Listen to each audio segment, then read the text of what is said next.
আমি আমার বিপক্ষে সরকারকে ভগবান শ্রীকৃষ্ণ মানে আমার সখা সখা সাজাতে চাই, সখা সাজিয়ে সখা বানিয়ে দিলাম এই কয়েক ঘন্টার জন্য।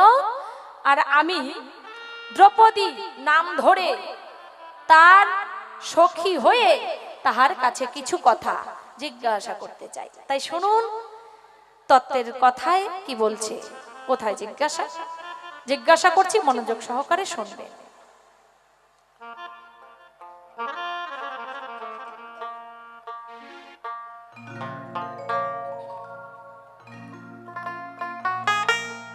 দ্রৌপদ রাজার কন্যা আমি গো, ও গো পঞ্চ পাণ্ডবের ঘরণী,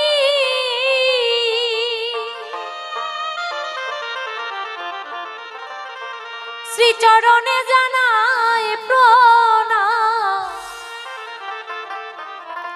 আমি শ্রীচরণে জানাই প্রণাম। তুমি কৃষ্ণ গুণমণি গো, দ্রৌপদ রাজার কন্যা আমি গো।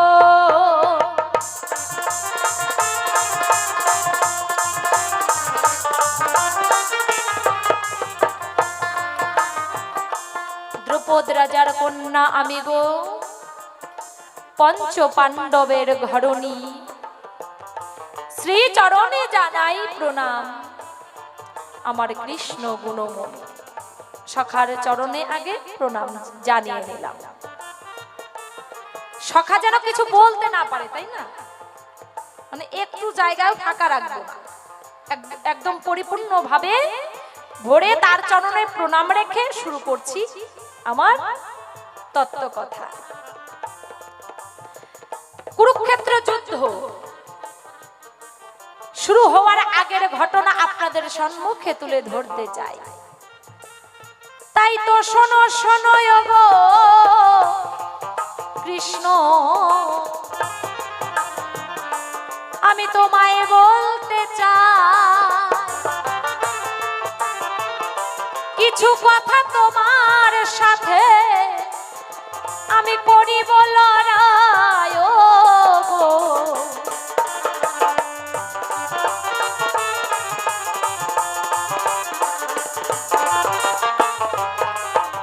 আমি পঞ্চ পাণ্ডবের স্ত্রী, তোমার সঙ্গে কিছু কথা করতে চাই লড়াই, কিছু কথা নিয়ে। কেন? আমি পঞ্চ পাণ্ডবের স্ত্রী, তাই না? 5 জন স্বামী আমার, আর আমি হচ্ছি দ্রৌপদী। তুমি কৃষ্ণ ভগবান, তুমি আমার সখা।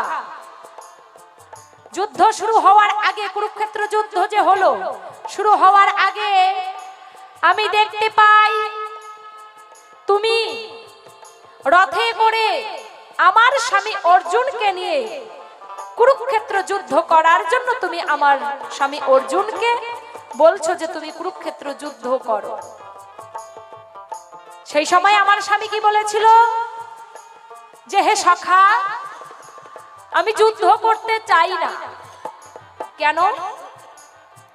যে আমি যে যুদ্ধ করব, আমি কার সঙ্গে যুদ্ধ করব?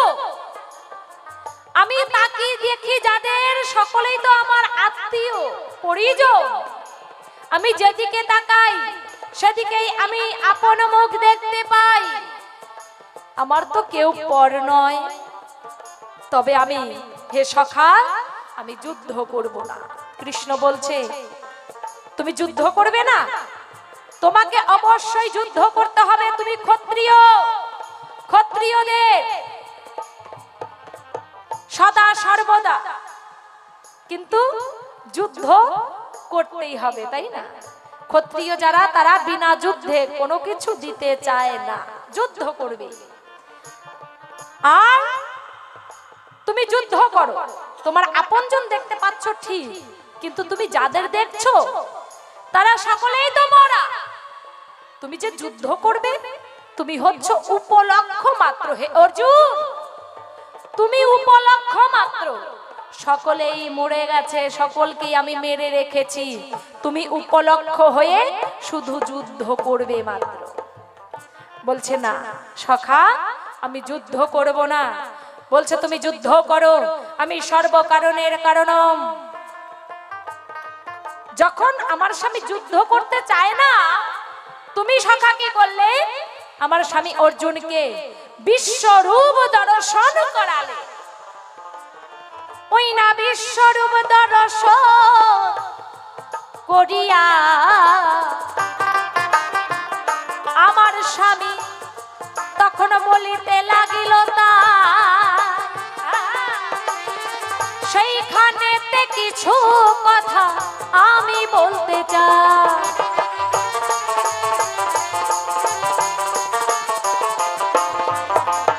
বলছে সকলকেই মেরে রেখেছি, তুমি যুদ্ধ করো, তোমার পাপ তাপ হবে না। তখন বিশ্বরূপ দর্শন করে কি করলেন? যে আমি কৃষ্ণ, আমি সর্বকারণের কারণ, আমি সব করে রেখেছি। তখন আমার স্বামী অর্জুন মনে মনে ভাবলো, আমার সখাই যদি সব হয়, তাহলে আমার সখাই তো আমার রথের সারথি, তাহলে আমার যুদ্ধ করতে তো কোনো দ্বিধা নেই। যখন যুদ্ধ হলো, সকলেই মরে গেল। দুটি পক্ষ ছিল, একটা হচ্ছে পাণ্ডব পক্ষ আর একটা হচ্ছে কৌরব পক্ষ। কৌরব পক্ষের সকলেই মরে গেল। তখন হঠাৎ করে একদিন সখার কাছে গিয়ে দাঁড়ালো কৃষ্ণ। সখা কি করলো? অর্জুনকে বলতে লাগলো। কি বললো? বলছে যে একটা কাজ করো, যুদ্ধ তো সমর্পণ হয়ে গেছে, এখন তোমরা একটা কাজ করো, তোমরা একটা বৈষ্ণব সেবার আয়োজন করো। তাহলে সব যুদ্ধ টুদ্ধ যখন হয়ে গেল, তোমার কাছে আমি জানতে চাই, তুমি যদি সর্বকারণের কারণম হয়ে থাকো, তাহলে আবার বৈষ্ণব সেবার আয়োজন করার দরকারটা কি? তুমি ভগবান শ্রীকৃষ্ণ, তুমি আমার সখা, তুমি তাহলে বৈষ্ণব সেবা করার আয়োজন করার কথা তুমি তুলে ধরছো আমার স্বামীর সম্মুখে। আমি শুনতে পাই, সব কথা শুনে আমি তোমার কাছে জিজ্ঞাসা করতে চাই, তুমি যে আমার স্বামীকে বললে বৈষ্ণব সেবা দেওয়ার জন্য, আমার স্বামী তখন জিজ্ঞাসা করলো কেন আমি বৈষ্ণব সেবা দেব? যে কেন বৈষ্ণব সেবা দেবে? তোমার আত্মীয় স্বজন পরিবার বর্গ কতজনকে তুমি মেরেছো, তোমরা মেরেছো, তাই তোমাদের পাপ হয়েছে, তাই পাপ থেকে মুক্তি পেতে গেলে তোমাদেরকে বৈষ্ণব সেবা দিতে হবে। আমার এখানেই জিজ্ঞাসা, হে সখা, আমি তোমার কাছে জানতে চাই, প্রথমে তুমি বললে তুমি সব, তাহলে এখন বৈষ্ণব সেবা দেওয়ার কারণটা কি? তার মানে তোমার চেয়ে আরো একজন বড় আছে, কি বলেন বাবা? তার মানে ভগবান শ্রীকৃষ্ণ থেকে, সখার থেকে আরো কেউ বড় রয়েছে, যেটা হচ্ছে বৈষ্ণব। তোমার কাছে আমি জিজ্ঞাসা করি, তোমার কাছে এইখানেতে জিজ্ঞাসা জানাই, ওগো সখা তুমি বলো না বৈষ্ণব বড়, আমি জানতে চাই ওগো।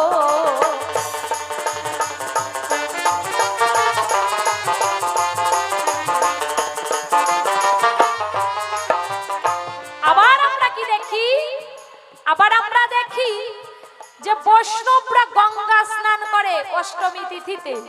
আমরা যারা পৃথিবীতে রয়েছি সকলে কিন্তু গঙ্গা স্নান করি, কেন? পাপ তাপ যেন ধুয়ে মুছে চলে যায়।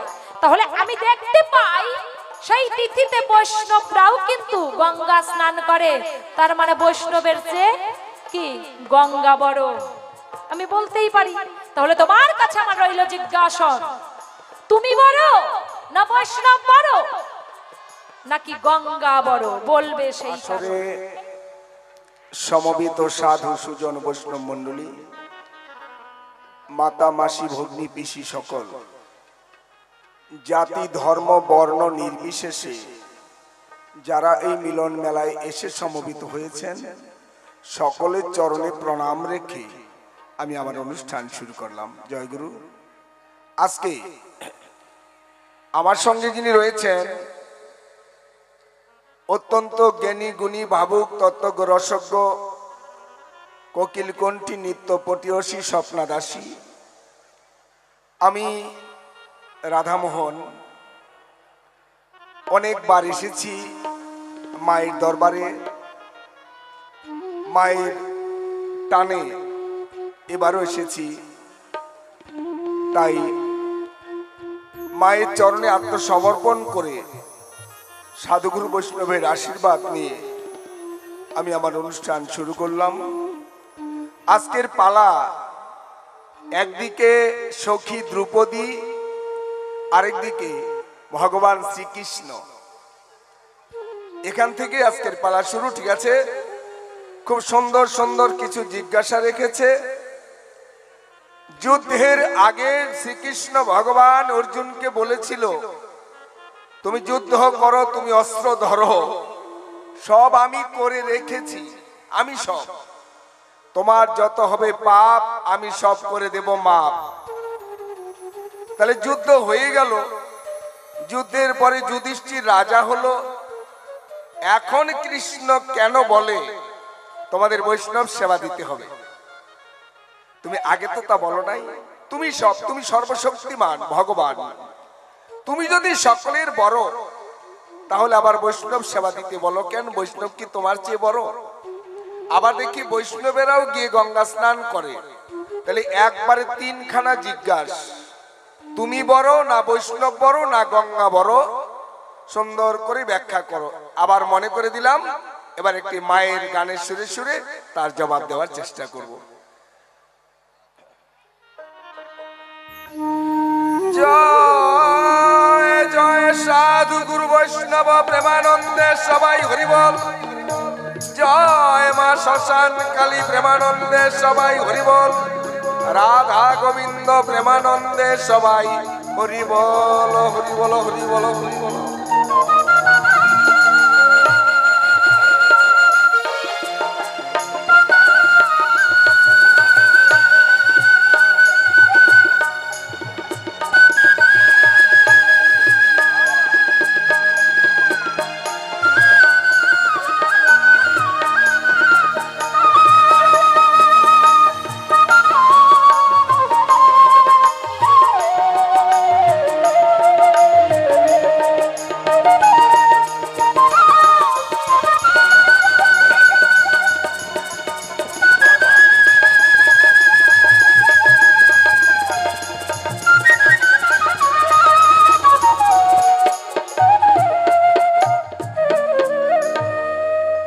মাগো যোগ মায়া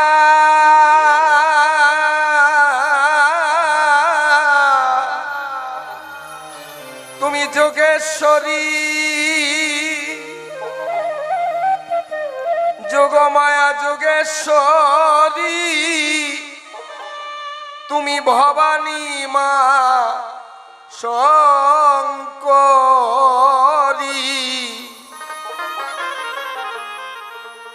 যোগমায়া যোগেশ্বরী ভবানী মা শঙ্করী।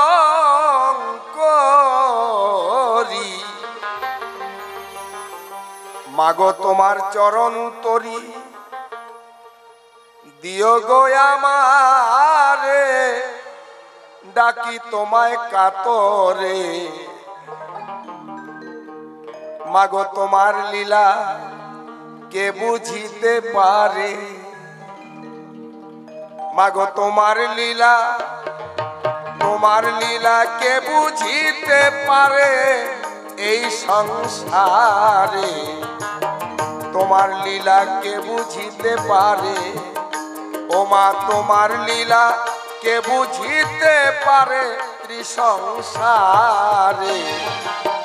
তোমার লীলা কে বুঝিতে পারে?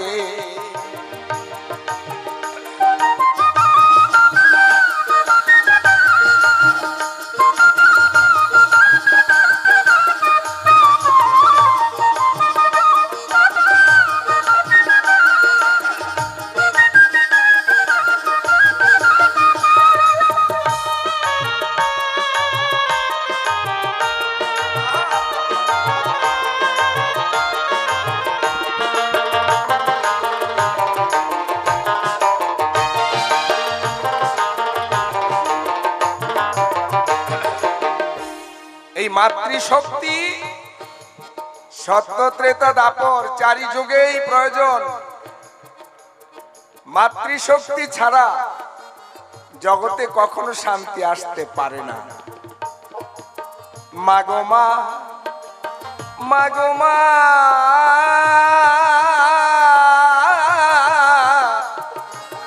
ওগো মা,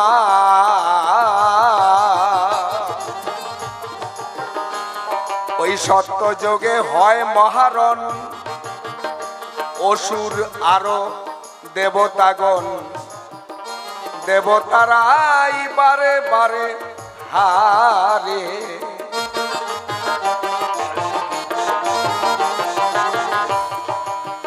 সত্যযুগে অসুরের অত্যাচারে দেবতাগণ স্বর্গ ছেড়ে পলায়ন করে।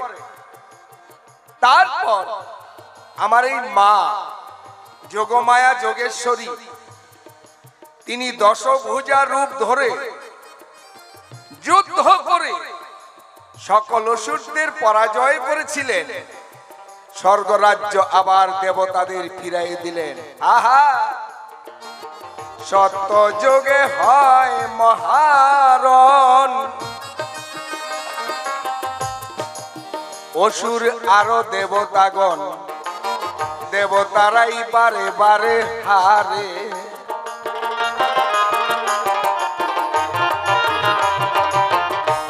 তুমি দশভুজা রূপ ধরিয়া মা, দশভুজা রূপ ধরিয়া আবার রণখড়গ হাতে লইয়া,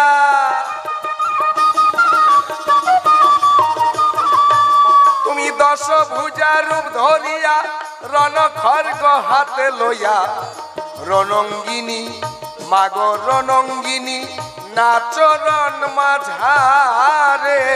এই সংসারে তোমার লীলাকে বুঝিতে পারে, মাগো তোমার লীলাকে বুঝিতে পারে এই সংসারে। মা তোমার লীলাকে বুঝিতে পারে।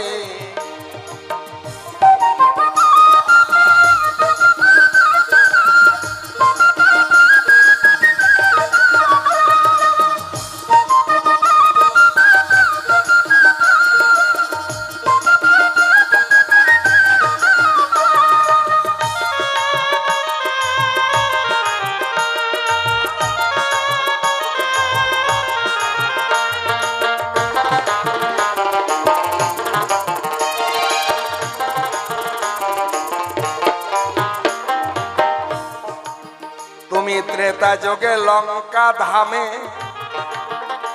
মাগো ছিলে লঙ্কেশ্বরী নামে, ভদ্রা কালী রূপে পাতালপুরে।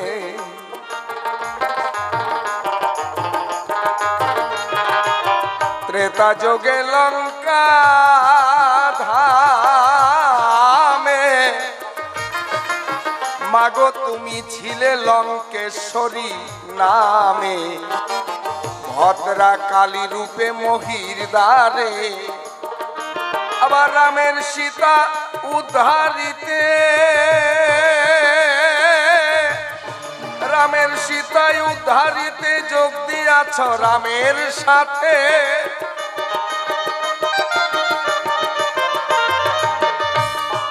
রামের সীতায় উদ্ধারিতে যোগ দিয়াছ রামের সাথে। সবংশে ধ্বংস, সবংশে ধ্বংস করলে রাবণের এই সংসারে। তোমার লীলা, তোমার লীলাকে বুঝিতে পারে, মাগো তোমার লীলা কে বুঝিতে পারে এই সংসারে। তোমার লীলা কে বুঝিতে পারে।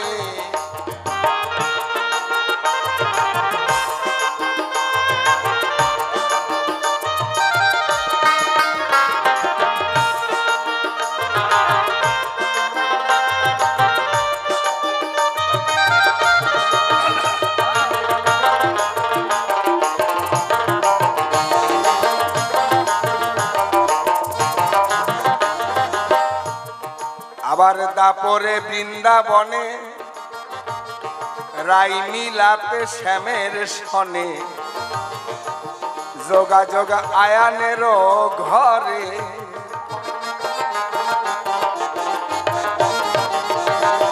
মাগো মা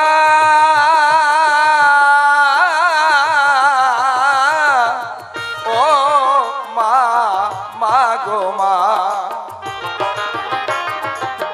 দাপরে বৃন্দাবনে রাই মিলাতে শ্যামের সনে যোগাযোগ আয়ানেরও ঘরে বড়াই বুড়ি রূপ ধরিয়া বড়াই বুড়ি রূপ ধরিয়া ব্রজ গোপী সঙ্গে লইয়া তুমি বড়াই বুড়ি রূপ ধরিয়া ব্রজবালা সঙ্গে লইয়া প্রেমের বেচা কিনা যমুনার পারে এই সংসারে তোমার লীলা কে বুঝিতে পারে আহা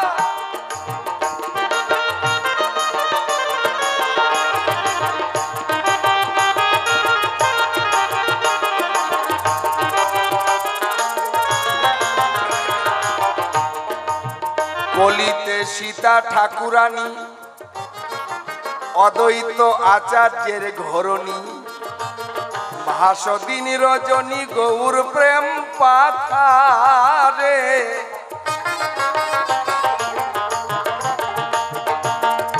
মাগো মা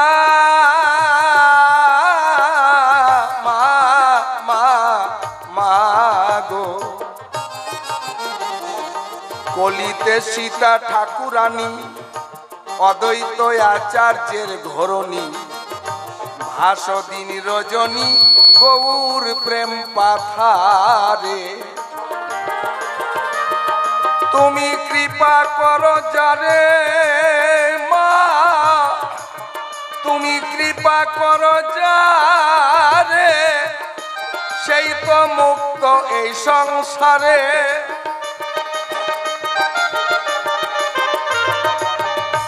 মাগো তুমি কৃপা করো যারে সেই তো মুক্ত এই সংসারে বাউল রাধামোহন এই বাউল রাধামোহন রইল আশায় পড়ে এই সংসারে আমি এখন ভূমিকাতে কৃষ্ণ হইয়া সভাতে দাঁড়াই আবার দ্রৌপদী সখী জিজ্ঞাসা করে কথা ভুলি নাই রে মনে যারে চাই বন্ধুরে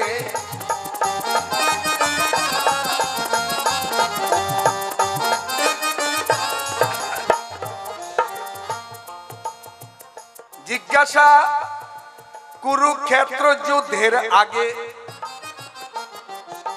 অর্জুন আমি অর্জুনের রথের সারথি ছিলাম অর্জুন মনে করে ভাবনা জ্ঞাতি গোষ্ঠী বধ হইবে আমি এ যুদ্ধ করব না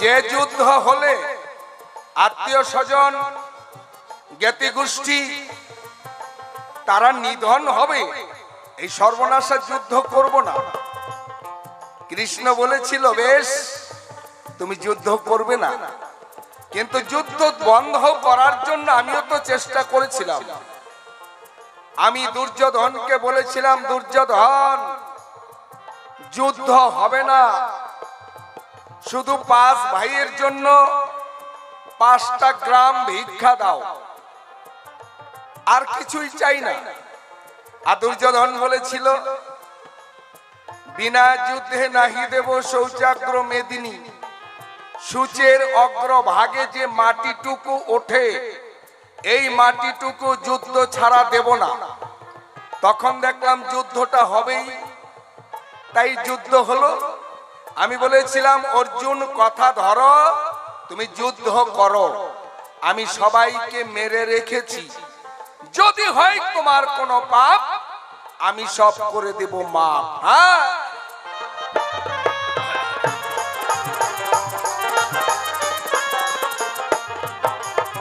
যুদ্ধের পরে যুধিষ্ঠির রাজা হলো। রাজা হয়ে যুধিষ্ঠির আমাকে কয়, হে কৃষ্ণ দয়াময়, এই যে যুদ্ধটা হলো, কত জ্ঞাতি গোষ্ঠী আত্মীয় স্বজন হয়েছে নিধন, তাই আমার বারবার কেঁদে ওঠে মন, মনে জাগে তাপ, মনে হয় যুদ্ধ করে আত্মীয় স্বজন জ্ঞাতি গোষ্ঠী মেরে আমাদের হয়েছে পাপ। এটা আমি বলি নাই, এটা যুধিষ্ঠির বলেছিল। যুধিষ্ঠির কয়, আত্মীয় স্বজন মেরে মনে জাগে তাপ, মনে হয় হয়েছে পাপ। তাহলে মনে যা কয় ওটা কিছু না কিছু হয়। মনে জানে পাপ আর মায়ে জানে বাপ, কথাটা তো মিথ্যা না। এবার আমি বিধান দিলাম, যদি মনে করো পাপ হয়েছে তাহলে হয়েছে, এই পাপ থেকে যদি মুক্তি চাও তারও বিধান আছে। আমার কথা ধরো, ভালো একজন বৈষ্ণব এনে বৈষ্ণব সেবার আয়োজন করো। এইবার বৈষ্ণব সেবা দিলেই কি পাপ যাবে? কৃষ্ণ ডাক দিয়ে বলে, যুধিষ্ঠিরের ঠাই পাপ যাবে, প্রমাণ আছে, প্রমাণ ছাড়া তো বিশ্বাস করার উপায় নাই। যখন বৈষ্ণব সেবা করবে, প্রতি গ্রাসে গ্রাসে স্বর্গে ঘন্টা বাজবে, তোমরা জানবে তখন পাপ থেকে তোমরা হয়ে গেছো মোচন। তাহলে তো বিশ্বাস হবে যে পাপ গেছে। যুধিষ্ঠির কয়, তাহলে বৈষ্ণব সেবার আয়োজন করা যায়। হ্যাঁ,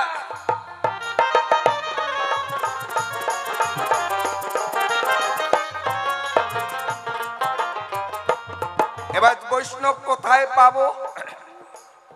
কৃষ্ণ বলে, যুধিষ্ঠির দাদা শোনো দিয়া মন, রুহিদাস নামে আছে একজন বৈষ্ণব সুজন।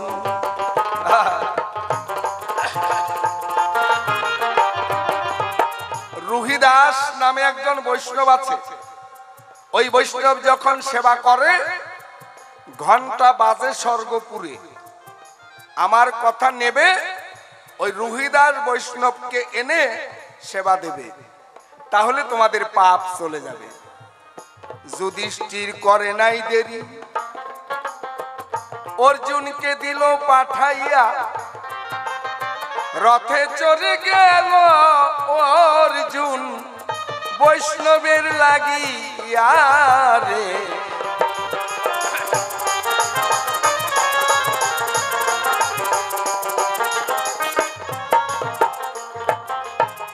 অর্জুন চলে গেল বৈষ্ণবের বাড়ি। দেখেন, বৈষ্ণবেরও তো একটা কর্ম আছে। বৈষ্ণব মানেই খালি তিলকের ফোঁটা, গলায় মালা, দাদর সঙ্গে তিলকের ফোঁটা, এটা বৈষ্ণব নয়। এটা আচার আচরণ। সত্যিকারে যাদের মনটা বিষ্ণু ভক্ত হয় তাকেই বৈষ্ণব কয়। এবার রুহিদাসেরও একটা কর্ম আছে। অর্জুন গেল বৈষ্ণবের বাড়ি, গিয়ে দেখে রুহিদাস জুতা ঠিক করার মিস্ত্রি, মানে মুসি। অর্জুন কয়, সি সি, বৈষ্ণব নিতে এলাম, এই বেটা না মুসি। দেখেন ভক্তিটা কোন জায়গায় গেল। বৈষ্ণবকে ভক্তিটাও ঠিক মতো দেয় নাই। এখন যেহেতু পাঠালো, জোর হাত করে কয়, বৈষ্ণব আমার প্রণাম নেবেন, আমাদের বাড়িতে বৈষ্ণব সেবার আয়োজন করেছি, আপনি আমার সঙ্গে যাবেন, কিন্তু অন্তরে ভক্তি নাই, মুসি বেটা। এইবার রুহিদাস বলছে, ঠিক আছে আমি যাব, কিন্তু প্রায় দুপুর হয়ে গেছে, তুমি কি স্নান করেছো? অর্জুন কয়, স্নান তো করি নাই। তাহলে কাজ করো, স্নান করে আসো, আমি আমার ঘরে গোবিন্দ আছে তো, গোবিন্দের মূর্তি আছে, পূজাটা বাকি, খালি একটু গোবিন্দের পুজো দেব, আমি একটু প্রসাদ পাবো, তুমি একটু প্রসাদ পাবা, তারপর আমাকে নিয়ে যাবা। অর্জুন কয় সর্বনাশ, এই মুসির বাড়ি আবার প্রসাদ খেতে হবে?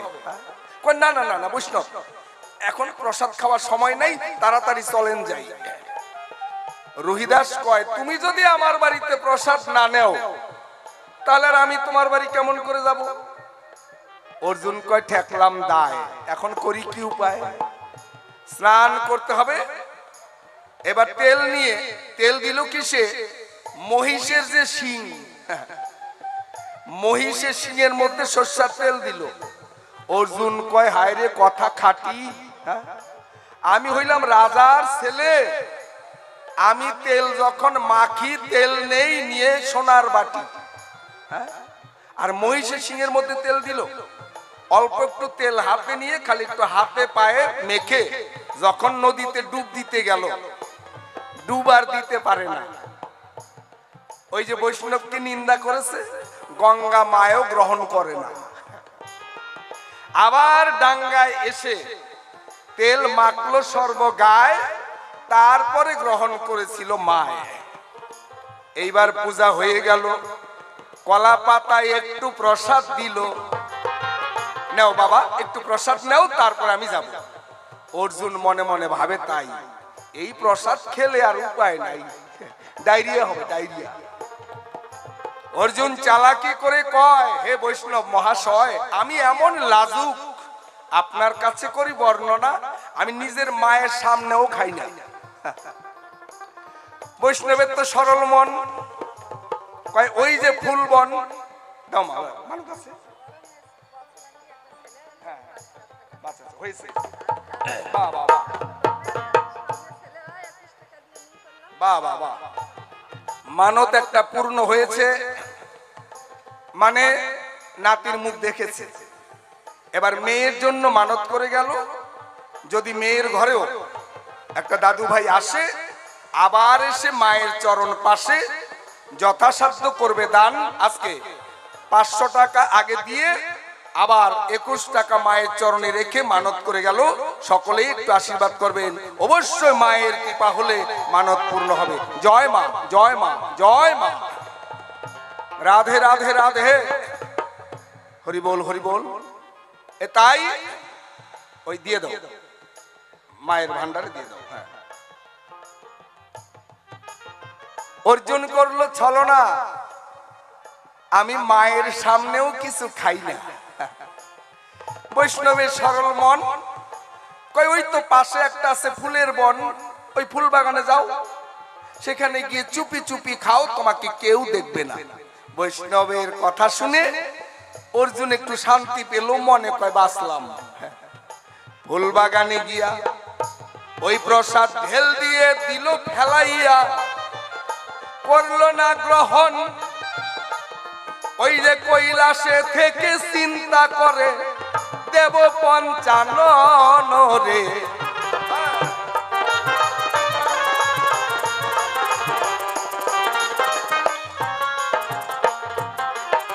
কৈলাসের মহাদেব বাবা ভোলানাথ চিন্তা করে কি বৈষ্ণবের চেয়ে বৈষ্ণবের প্রসাদ বড়, সেই প্রসাদ অর্জুন চিনল না, এই প্রসাদকে ফেলে দিল। না না, এই বৈষ্ণবের প্রসাদ নষ্ট হতে দেওয়া যাবে না। মহাদেব নিজেই একটা কুকুরের মূরতি ধরে ওই ফুল বাগানে এসে ঘুরে ফিরে। অর্জুন ওই কুকুর দেখে কয় আয় আয় আয় আয়, এই নে নে খা খা। মনের আনন্দে প্রসাদ পেয়ে কুকুর চলে গেল। ওইটা তো কুকুর ছিল না, বাবা ভোলানাথ ছিল ভালো রে।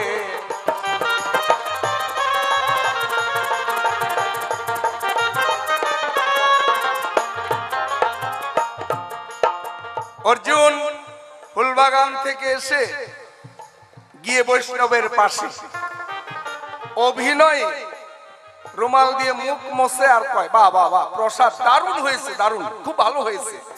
আসলে কিন্তু প্রসাদ সেবা করে নাই।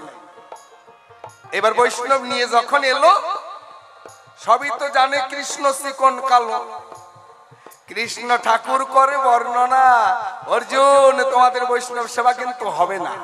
কেন? কয় তুমি তো বৈষ্ণবের প্রসাদ গ্রহণ করো নাই। কয় সখা এটা বলো না, এটা খাওয়ার যোগ্য ছিল না, কত দিনের পুরানা চাউল, তার মধ্যে পোকে ধরেছে, ওইগুলি রান্না করে প্রসাদ দিয়েছে, ওগুলি কি খাওয়া যায়? কয় বলছে বৈষ্ণবের প্রসাদ তুমি করেছো হেলা, নিজের দোষে তুমি নিজেই গেলা। বৈষ্ণবের প্রসাদ গ্রহণ না করলে তোমার মুক্তি নাই, বৈষ্ণব সেবাও হবে না। যুধিষ্ঠির যখন এই তত্ত্ব জানতে পারলো, বলছে ভাই তুই করেছিস বড় অন্যায়, যা আগে গিয়ে ওই প্রসাদ খা। অর্জুন কয় কৃষ্ণ কানাই ওই প্রসাদ তো নাই, ওটা কুকুরে খেয়ে ফেলেছে। কৃষ্ণ কয় যাও ওই কুকুরটাকে ধরে আনো, ওই কুকুরকে বমি করাও, তারপরে একটু প্রসাদ ওখান থেকে খাও, তারপরে যদি মুক্তি পাও। অর্জুন কয় আমার তো আগেই ভালো ছিল, এখন আরো কি যন্ত্রণা হলো।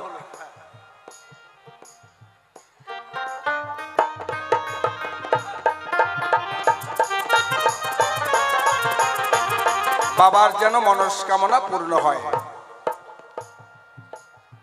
এবার কি করবে বলেছে বড় ভাই, বলেছে কৃষ্ণ কানাই প্রসাদ না খেলে উপায় নাই। সারাদিন ধরে ঘুরে ফিরে ওই কুকুরকে আর খুঁজে পাওয়া যায়, ওইটা তো কুকুর ছিল না, ছিল বাবা ভোলায়।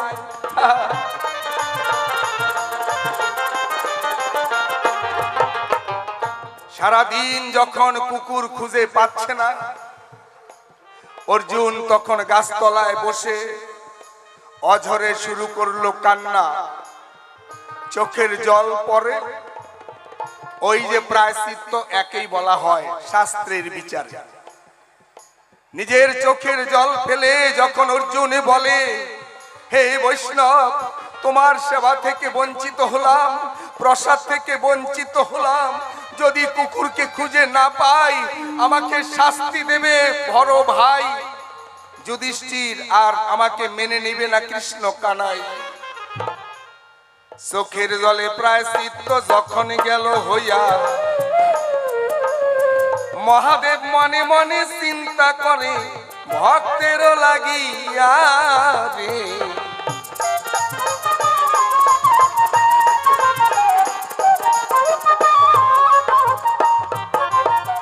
আবার মহাদেব কুকুরের মূর্তি ধরে ওই ফুলবাগানের আশেপাশে ঘুরে ফিরে।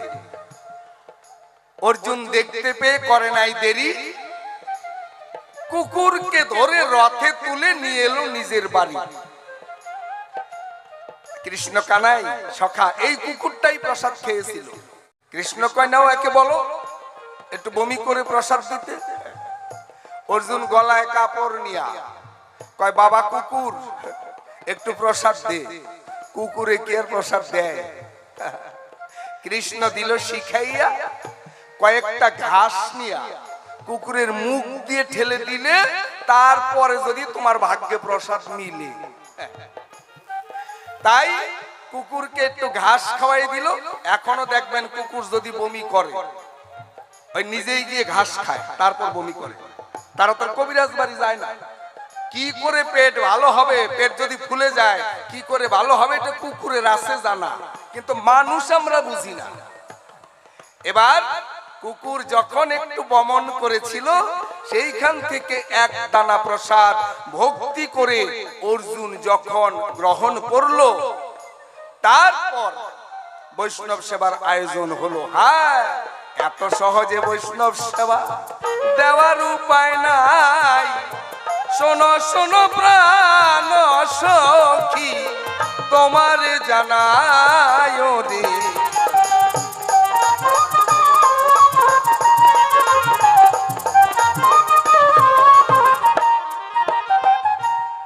এবার বললে তুমি বড় না বৈষ্ণব বড়, এটা আমাকে জিজ্ঞাসা করেছে। আচ্ছা বলেন, আমরা জানি ঠাকুরেরও ঠাকুর আমার বৈষ্ণব ঠাকুর, বৈষ্ণবের দ্বারে যদি হইতাম কুকুর, হ্যাঁ বৈষ্ণবের কোন জাত নাই।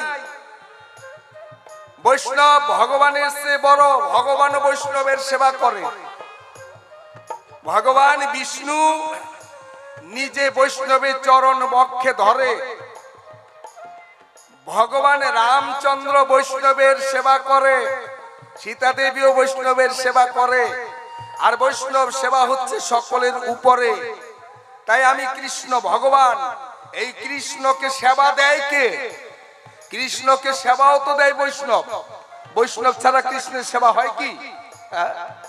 কোন ব্রাহ্মণ পণ্ডিত দিয়া বৈষ্ণবের সেবা, কৃষ্ণের সেবা হয়? কৃষ্ণ মানে গোবিন্দ ভোগ দিতে গেলে, গৌর হরির ভোগ দিতে গেলে বৈষ্ণব চাই। বৈষ্ণব ছাড়া গোবিন্দ পাওয়ার কোনো উপায় নাই। এই জন্য কৃষ্ণ বলেছে, আমার চেয়ে ভক্তেরাই হচ্ছে বড়, আমার চেয়ে বৈষ্ণব হচ্ছে বড়। আমার আগে ভক্তের সেবা করো, ভক্তের যদি কৃপা হয় তাহলে গোবিন্দ অবশ্যই মিলে নাই কোনো ভয়। জয় জয় সাধু গুরু বৈষ্ণব প্রেমানন্দে, হরিবোল হরিবোল হরিবোল।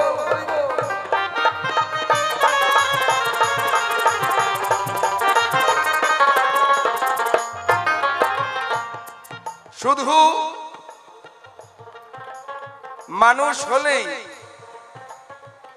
সব কর্ম হয়ে যায় না। মানুষের আচার আচরণ, মানুষ সমাজে চলতে গেলে মানুষের আচার, মানুষের আচরণ, মানুষের নিয়ম, মানুষের কানুন সমস্ত কিছু মানতে হয়। তাই গঙ্গা, গঙ্গা বড় না বৈষ্ণব বড়? বা বাবা, একদিন গঙ্গা দেবী বলেছিল, গোবিন্দের ঠাই তোমার চরণ থেকে গোবিন্দ আমার জনম পাই। গোবিন্দের চরণ থেকে গঙ্গার জন্ম হলো। এবার গঙ্গা দেবী পরে বলছে, গোবিন্দের ঠাই পৃথিবীর যত পাপী তাপীগণ সকলে এসে গঙ্গার জলে করে অবগাহন। সকলের পাপ থাকে আমার গায়ে, আমি কি করে মুক্তি পাবো? হে গোবিন্দ বলে দাও আমায়। গোবিন্দ বলেছিল, গঙ্গা মাই তোমারও মুক্তির বিধান আছে। সাধুগুরু বৈষ্ণব যখন তোমার জলে চরণ ধৌত করবে, তখন তুমি সকল পাপ থেকে মুক্তি লাভ করবে। গঙ্গা করে প্রার্থনা। বৈষ্ণবের তো কোনো গঙ্গা স্নানের দরকার হয় না। বৈষ্ণবের তো গঙ্গা স্নানের দরকার নাই, তারা তেমনি পবিত্র। হে গোবিন্দ, আমার প্রার্থনা নিও, তুমি বৈষ্ণবের অন্তরে গঙ্গা স্নানের ভাব জাগায় দিও, তাহলে তো বৈষ্ণব আসবে। আমি যেন বৈষ্ণবের চরণ ধুলি পাই। তাই তো বৈষ্ণব যারা গঙ্গা স্নানে যায়, তারা মূলত তাদের উদ্দেশ্য গঙ্গা স্নান করা তা নয়। সেইখানে গেলে আরো হাজার হাজার ভক্তের দর্শন হয়, ভক্তের সঙ্গে লেনা দেনা। এই তো হচ্ছে বৈষ্ণবের বাসনা। ভক্ত ছাড়া বৈষ্ণব কখনো থাকতে পারে না। তাহলে গঙ্গা বড় না কৃষ্ণ বড় না বৈষ্ণব বড়? এবার সখী তুমি একটু নিজে নিজে বিচার করো। হ্যাঁ,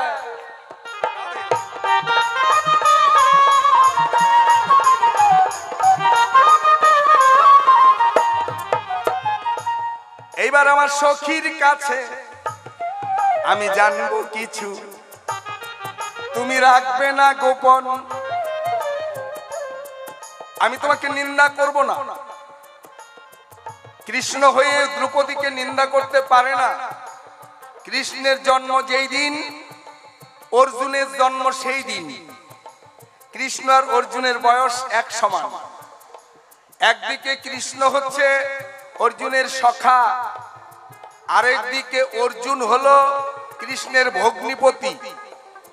কৃষ্ণের বোন সুভদ্রা অর্জুন বিয়ে করেছিল, ওই হিসাবে অর্জুন কৃষ্ণের ভগ্নিপতি হইল, আবার দুজনে সখা। তাহলে তুমি তাই সখী, তোমার কাছে আমি বলে রাখি সখী, আমি একটা সুন্দর জবাব শুনতে চাই। তোমার স্বামী 5 জন, এতে আমার কোনো নিন্দা করার ইচ্ছা নাই, কিন্তু আমি জানতে চাই কোনটা। যারা ভজন করে এক পতি, তারা নাকি 1 নাম্বার সতী, এটা শাস্ত্র পুরাণে কয়, আমার মুখের কথা নয়। যারা ভজন করে মনে প্রাণে এক পতি, তারাই নাকি পরম সতী। দুই দিকে টান থাকলে পরে দ্বিচারিণী কয় তারে, মানে আচার ভালো না। আবার তিনটা স্বামী মানে তিনজনের প্রতি মন দিলে পরে তাকে শাস্ত্র পুরাণে বেশ্যার সঙ্গে গণ্য করে।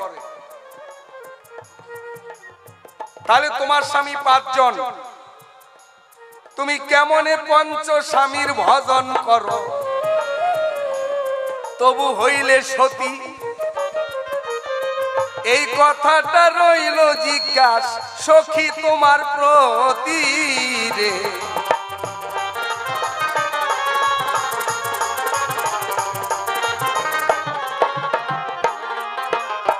তুমি পঞ্চ স্বামীর ভজন করে কেমন করে সতী নারী হলে, এই কথাটা একটু ভক্তের জন্য যাবে বলে। আর পঞ্চ স্বামী তুমি কেমন করে পেলে,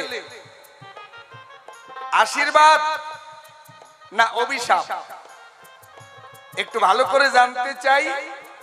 কেউ তো কামনা করে না যে আমি 5টা স্বামী চাই, এরকম তো কেউ চায় না। কিন্তু তুমি কি করে পেলে, এটা তোমার প্রতি জিজ্ঞাসা রইল।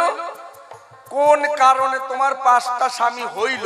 এক, আর পঞ্চ স্বামীর ভজন করে তুমি কেমন করে হলে সতী, একটু জিজ্ঞাসা তোমার প্রতি। কেন? সকালবেলা ঘুম থেকে জাগনা পাওয়ার পরে, মানে ঘুম থেকে জাগ্রত হলে বিছানায় থেকেই যদি কেউ পঞ্চসতীর নাম স্মরণ করে, মহাপাপ তার যায় দূরে। অহল্যা, তারা, মন্দাদরী, কুন্তী, দ্রৌপদী। সত্যযুগে 1 সতী অহল্যা, ত্রেতা যুগে 2 সতী তারা, মন্দাদরী। দাপর যুগে 2 সতী, একজনের নাম কুন্তী দেবী, আরেকজনের নাম দ্রৌপদী। আমি কিন্তু নিন্দা করছি না।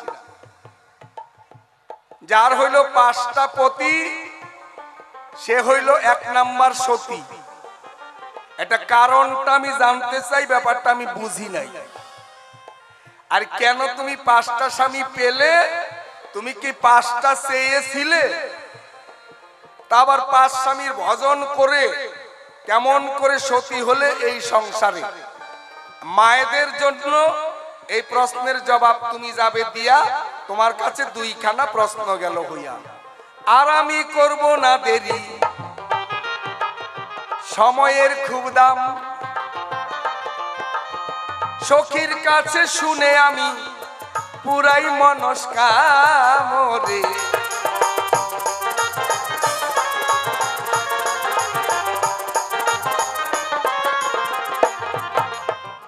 শোনো শোনো ওগো সখা,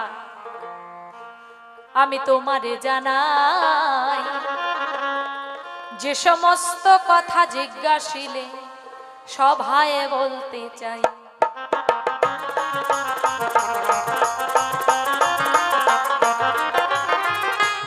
কিছু কথা বলবো আমি গো,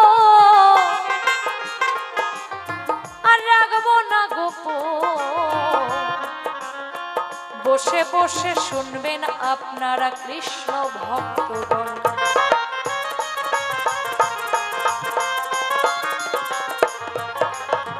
5টা স্বামী নিয়ে কেমন করে সংসার করে সে তবুও সতী, মহাসতী। তাই আমার কাছে জিজ্ঞাসিল, আমি বলতে চাই, 5টা স্বামী নিয়ে সংসার করে সতী হলো তাই।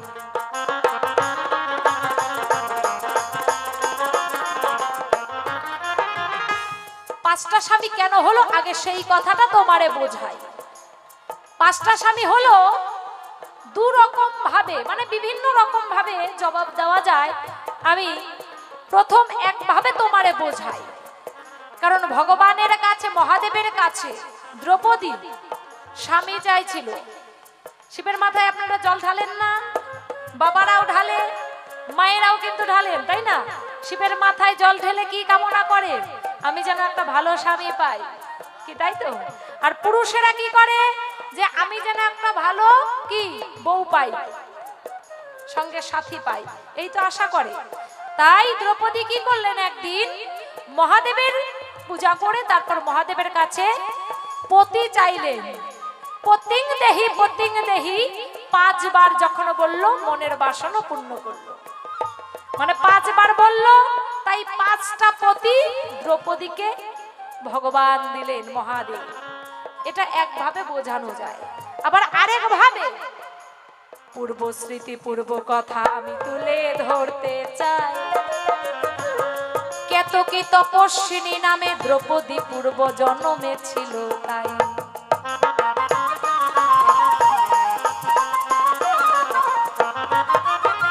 ওই কেতকী তপস্বিনী বনের মধ্যে গো তপস্যা করতে গিয়েছিল জানি, সেইখানেতে জবাব দেব আমি যে মানি।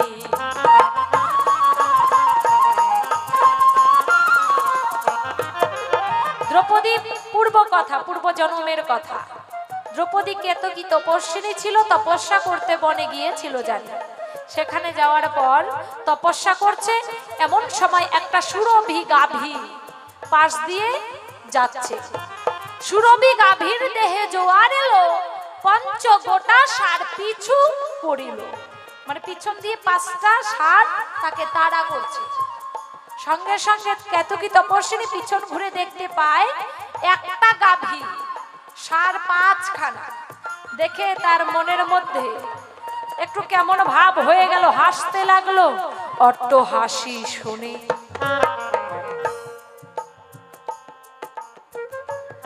মায়ের মন্দিরে 500 টাকা দান করলেন দাদা ভাই, সেই দান মাথায় তুলে নেওয়া হলো। তাই কেতকী তপস্বিনী দেখে যখন হাসতে লাগলো, অট্ট হাসি দেখে সুরভি গাভী কেতকী তপস্বিনীকে অভিশাপ দিল, তুমি একজন নারী, আমিও একজন নারী, তবে আজকে নারী হয়ে তুমি আরেকজন নারীকে অপমান করলে। ঠিক আছে, আমার পিছনে 5টা ষাঁড় তাড়া করেছে বলে তুমি আজ আমাকে দেখে হাসছো, তোমারও 5খানা স্বামী হবে, তোমাকেও দেখে মানুষ হাসবে। সেই কারণে 5টা পতি হলো। বললাম সেই কারণ বসে বসে শোনো ওগো আমার সখা, তুমি শোনো দিয়া মন।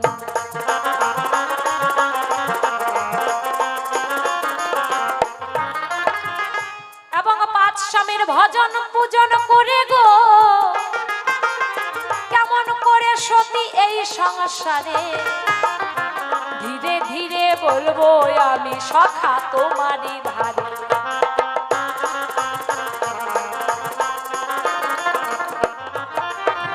5টা স্বামী নিয়েও সংসার করে সে সতী খাতায় নাম ধরলো। কেমন করে?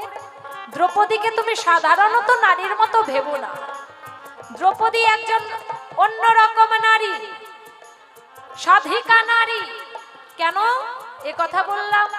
কারণ দ্রৌপদী 5টা স্বামী নিয়ে সংসার করেছে। কেমন করে? একজন স্বামীর সঙ্গে 6 মাস করে এক ঘরে এক বিছানায়, একজন স্বামীর সঙ্গে 6 মাস, 2.5 বছর ব্রহ্মচর্য পালন করেছিল, শাস্ত্র মাঝে পায়। সেই কারণে মহাসতী নাম ধরল যে খাতায়।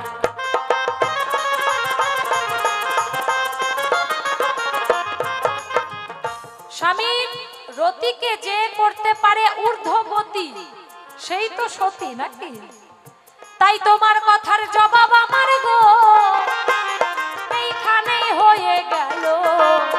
চাঁদ বদনে সবাই মিলে একবার হরি হরি বল, একবার সবাই মিলে হরি বল হরি বল হরি বল।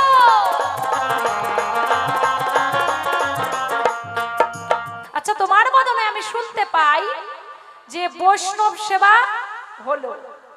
দ্রৌপদী, অর্জুন, মানে 5 জন স্বামী এবং দ্রৌপদী, তারা মিলে সবাই মিলে কৃষ্ণ কি বলল?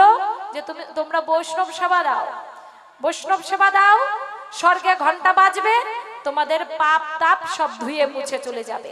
আচ্ছা, আমার স্বামীগণ বৈষ্ণব আনলো, বৈষ্ণব সেবা দিল, কিন্তু স্বর্গে তো ঘন্টা বাজলো না, তুমি এটা কেমন বৈষ্ণব বৈষ্ণব এনে দিলে, এটা বোধহয় শুদ্ধ বৈষ্ণবী না। এটা তোমার কাছে আমার জিজ্ঞাসা, স্বর্গে কেন ঘন্টা বাজলো না? তুমি এটা কেমন বৈষ্ণব আনলে যে গ্রাসে গ্রাসে স্বর্গে ঘন্টা বাজে না? কেমন করে বৈষ্ণব সেবা দিলে পরে স্বর্গে ঘন্টা বাজতে পারে? আমার তোমার কাছে জিজ্ঞাসা, এই একটা জিজ্ঞাসা, বেশি কথা বলার আর দরকার নাই। ওগো দিন তো গেল, সন্ধ্যা হলো, এবার পারে যাওয়ার ভাবনা,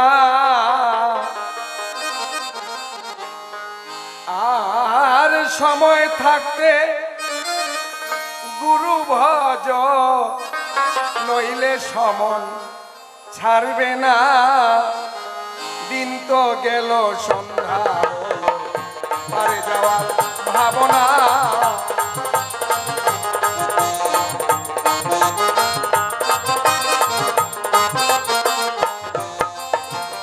আমার কাছে জিজ্ঞাসা করে, আমি ভুলি নাই, এত ভালো করে সেবা দিলাম, ঘন্টা স্বর্গে বাজলো নাই। স্বর্গে যদি ঘন্টা বাজতো তাহলে পাপ যেত, ঘন্টা বাজলো না, হায় কি যন্ত্রণা। আমায় জিজ্ঞাসা করে, সেবা দিয়েছিলে সত্যি কথা, তোমার অহংকার ছিল যে অন্তরে। আরে না না কৃষ্ণ, ও শাখা, এটা নয়। তুমি সত্যিকারী পাওয়ারফুল বৈষ্ণব গো, আনতেই পারো নাই, সেই কারণে স্বর্গের ঘন্টা আর তো বাজে নাই। বেশ, 108টা তরকারি রান্না করে দ্রৌপদী 108টা ব্যঞ্জন রন্ধন করে বাটিতে বাটিতে রাখিল।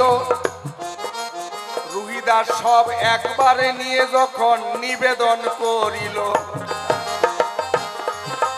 তখন আমার সখী দূরে থেকে কয়, হায় রে মুসি বেটা, আমি এত কষ্ট করে 108 রকমের ব্যঞ্জন রন্ধন করলাম, এই মুসি বেটা মনে হয় জীবনে এতগুলি দেখে নাই, কোনোদিন খায় নাই, পায় নাই, স্বাদ বুঝলো না কোনটার যে কি স্বাদ। এই যে বৈষ্ণব সেবায় অপরাধ তোমার গেছে হইয়া, এই জন্যেই তো বাজলো না ঘন্টা, তোমায় দিলাম কইয়া। আচ্ছা, আমরা জানি যতই জোগাড় করি, মানুষকে সেবা দিয়ে বলতে হয় কোন রকম সেবা নেবেন, কিবা রান্না হয়েছে জানি না, কিন্তু এক মুষ্টি গ্রহণ করবেন। আর যদি বলে খান, জীবনে এরকম পান নাই, বাড়িতে খান নাই, চোখ দিয়া দেখেন নাই, যা খাবেন আমার বাড়িতে খাইয়ে যান। আরে দাঁড়াও দাঁড়াও দাঁড়াও, বাটপাড়িটা একটু কম করো। তোমার কি মনে হয় আমার স্বামীরা কি গিয়ে বলে নাই? আমি যখন রান্না বান্না করে দিলাম তখন আমার স্বামীরা গিয়ে কিন্তু বলেছিল যে সেবা করেন বৈষ্ণব ঠাকুর। তোমার স্বামীদের মন ভালো, শোনো, 1 মণ দুধের মধ্যে যদি একটু গোসো না পড়ে, ওই একটু পড়লেই দুধ নষ্ট হয়ে যায়। তোমার স্বামীদের মন ভালো, তোমার মনটা তো ভালো না। আরে আমার মন বলে ভালো না?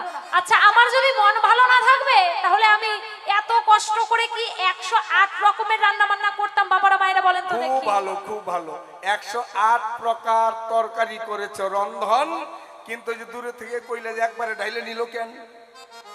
সেটা তো একটু মনে হওয়ারই কথা, তাই না? হওয়ার কথা এত না। কষ্ট করে রান্না বান্না করলাম 108 রকমের, সব একবারে নিয়ে একবারে মেখে সেবা নিচ্ছে, ওটা দেখে তো একটু মহিলারা তাই ভাববে। তা আমিও সাধারণত ভাবি কিন্তু ওই যে বৈষ্ণবের যে মন, 108 রকমের তরকারি ডাল একবারে ঢেলে নিল, কিন্তু যেটা মটরের ডালের মধ্যে একটু কম হয়েছিল লবণ, এটা বললো কি করে? হ্যাঁ, 108 রকমের তরকারি একবারে ঢেলে নিল, তারপর তোমার ভুল ভাঙানোর জন্য বলেছিল যে মটরের ডাল এটার মধ্যে একটু লবণ কম হয়েছে।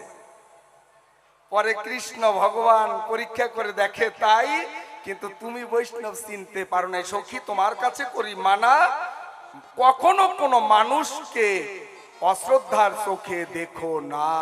এটাই কিবা হচ্ছে করে আজকের পালা। বৈষ্ণব সেবা দেব, হ্যাঁ, ও সখা আমায় বলো না, সেইভাবেতেই আমি বৈষ্ণব সেবা তোমায় দেব কিনা। তবে 108টা তরকারি দরকার, এখন আর তো নাই। শাক ভাত যা দিবে তা গ্রহণ করিবে গোসাই, কিন্তু তার আগে একটা কাজ করতে হবে, যেটা মানুষ তো ভুল মানুষই করে। আমি তোমাকে খারাপ বলছি না, হতেই পারে। এটা মায়েদের জন্য, প্রত্যেকটা মা যারা রান্না করে তাদের জন্য বলে দেবে যে কোনো মা যেন রান্না করার সময় মনে অহংকার করে না, প্রত্যেকে যেন ভগবানকে ডাকে আমি যা রান্না করলাম যেন সেবায় লাগে। আবার যারা এনে দেবে তারাও মনে মনে ভাববে আমরা যা এনেছি যেন গ্রহণ করে, তাহলে আর অহংকার থাকবে না। অহংকার থাকলে তো রান্না বান্না ভালো হবে না, তাই তবে না? সখী, আমি তোমাকে সহযোগিতা করব। বেশ, তুমি রাজার বউ, কিন্তু বৈষ্ণব সেবায় কখনো রাজার বউ থাকে না, মানে ভক্ত হতে হয়। তাই ভক্তের বাড়ি ভিক্ষা করে করিবে জোগাড়, তারপরে বৈষ্ণব সেবা হবে বললাম আমি সার। ভক্তের বাড়িতে ভিক্ষা করে তুমি শাক অন্ন যা রান্না করবে তাই বৈষ্ণব গ্রহণ করবে, তখন ঘন্টা বাজবে। আমিও তোমার সঙ্গী হয়ে ভক্তের কাছে অনুরোধ করব, প্রত্যেকেই যেন বৈষ্ণব সেবার জন্য যে যাহা পারে এই বৈষ্ণব সেবার জন্য দান করবে। মায়েরা, বাবারা, বন্ধুরা, সবার কাছে আমার কমিটির পক্ষ থেকে আমি এবং স্বপ্না দাসী আমরা দুজনেই ভিখারি হয়ে আপনাদের কাছে হাত পেতে দাঁড়াই। যে যা পারবেন এই শুভ সময়ে এটাই বৈষ্ণব সেবার জন্য গ্রহণ করা হচ্ছে।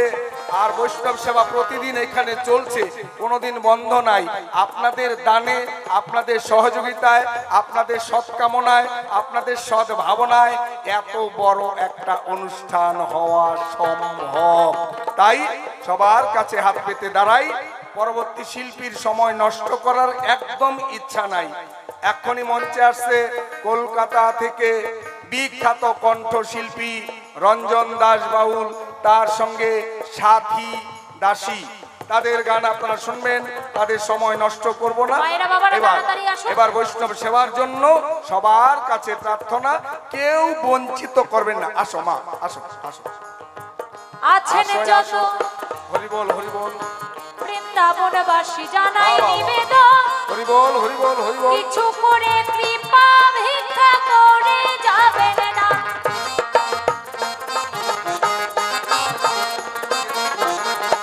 একজন বাবা 200 টাকা দান করিয়া গেল, আচ্ছা, গোবিন্দের ভান্ডারে সেই দান জমা হয়ে গেল। যে করে দান সেই ভাগ্যবান, শাস্ত্রে তাই তো কয় দান করিলে দানের ফল বিফলে যাবার নয়। আসো আসো মাতা মাসি বাবা কাকাগণ, তোমরাই তো সাজাইয়েছিলে এই মধুর